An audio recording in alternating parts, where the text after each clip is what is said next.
CNN has spoken to 3 Israeli whistleblowers who have described shocking treatment of Palestinians held prisoners in a military base turned detention center. The base is located in the Negev desert inside Israel's borders, but close to Gaza. This is the account of one Israeli who worked there. His identity has been hidden. We were told they are not allowed to move and must sit upright. They're not allowed to talk or peek under their blindfolds. And what happened if they did do that? What kind of punishments were meted out? We were allowed to pick out problematic people and punish them, having them stand with their hands above their heads for an unlimited time. If they didn't keep their hands up, we could zip tie them to the fence. The Israeli military says detainees are handcuffed based on their risk level and health status.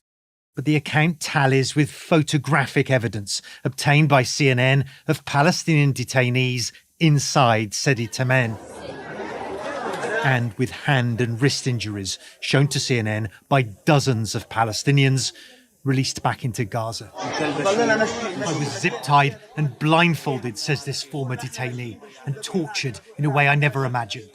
One source telling us the restraints were so tight they had to amputate a man's hand. The view that I've heard expressed is that, how do you think Israeli hostages are treated by Hamas? This sentiment was voiced in the facility. But I think that if Hamas is so abominable, which I agree with, then why use Hamas as a bar? It's a descent into dehumanization. It's clearly a descent into dehumanization. It's very brave for these sort of whistleblowers to come out and speak to the media. I mean, you do also have to worry, or wonder what's happening that we're not being told about, right? Let's look at some testimony from a second worker at the detention center. You can take them out and hit them maybe 4 or 5 times with a club. It's not done in the face, so you don't see blood. The detainees lie belly down, being hit and kicked, people screaming and dogs barking at them. It's terrifying. Some detainees are taken away and beaten really hard, so bones and teeth are broken. So you saw people who were subject to these beatings, who had their bones broken and who had their teeth broken? Yes, it's a practice which commanders know about. They want intelligence, but they also want revenge and punishment for what happened on October 7th. The Israeli military hasn't approved CNN's requests for access to Sidi Taman. But at the gates of the facility, we challenged the Israeli guards. How many Palestinians are in there right now? Don't know. I prefer to run the answer. Do you know if they're being handcuffed? Are they being blindfolded? No. This is a facility. As we leave, masked soldiers approach. Hello, how are you? Stop. I'm filming this place. It's a property Of the army. Oh, so who are you guys? I'm from CNN. They tried to take our cameras. Give me please now. Give me please now. Hang on, what is it that you want? My camera or my card? Then order us to leave. I mean, they really don't want people to know what's going on there, right? Trying to take the camera. And just this idea, you're hitting people with clubs, so you're breaking their bones and your teeth, right? And so he's saying that they partly want intelligence. It's sort of Guantanamo style. We're using torture to get intelligence because we think the terrorist risk is so clear, right?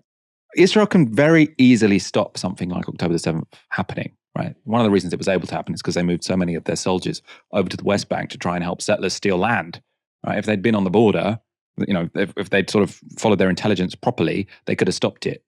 Obviously, nothing justifies breaking people's bones and teeth for intelligence, but they don't even need to do that anyway, which is where this idea of revenge comes in, right? These are people who are taking out their anger on Palestinians.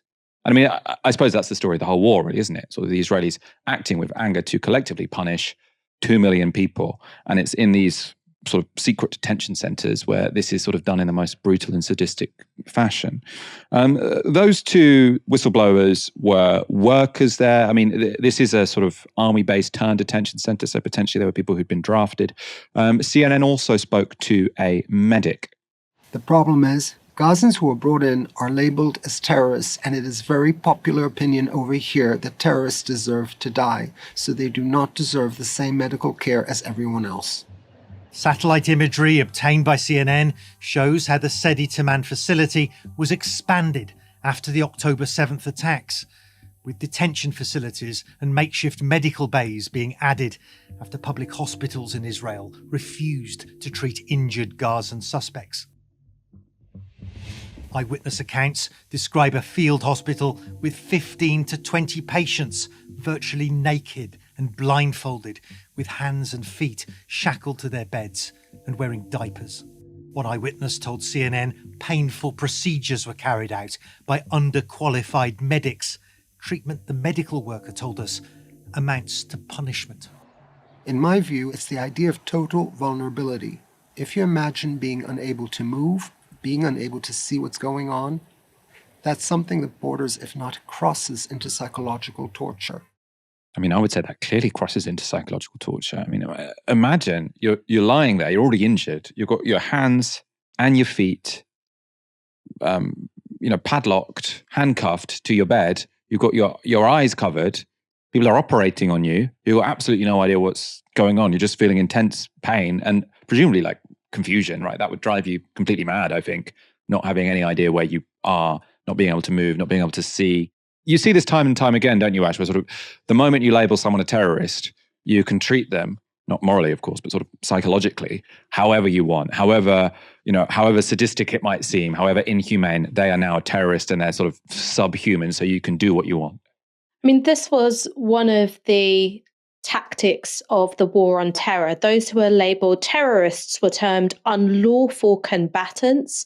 And because they were labeled unlawful combatants, it was argued by America at that time that the rules of law didn't apply to them. Now, this is exactly the language that has been used by Netanyahu and Yoav Gallant to say that those who they deem to be Hamas terrorists, which doesn't necessarily mean that they are not to be considered as enemy combatants of an enemy army. They're to be considered unlawful combatants. So the rules of war don't apply.